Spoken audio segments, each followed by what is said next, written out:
બનાસકાંઠાના ડીસા પાલનપુર હાઈવે પર રસાણા ગામ પાસે પેટ્રોલ પંપ માલિક પર હુમલો કરી સોનાની માળા અને મોબાઈલ લૂંટી ફરાર થયેલા 4 રીઢા આરોપીઓને એલસીબી અને પાલનપુર પોલીસની ટીમે ગણતરીના કલાકોમાં ઝડપી પાડ્યા છે.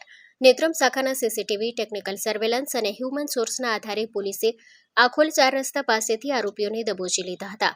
પોલીસે આરોપીઓ પાસેથી સોનાની માળા, 2 મોટરસાયકલ અને મોબાઈલ સહિત કુલ 3.14 લાખનો મુદ્દામાલ કબજે કર્યો છે અને વધુ કાર્યવાહી પોલીસે હાથ ધરી છે.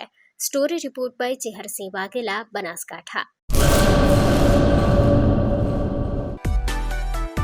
માં motor driving, safe and sure driving.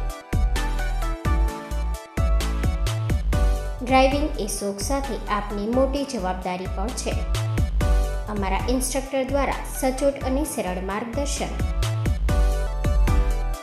આપની રોજની તાલીમની માહિતી મેળવીને શું અધુરાશ છે એના ઉપર પૂરું ફોકસ કરાય છે.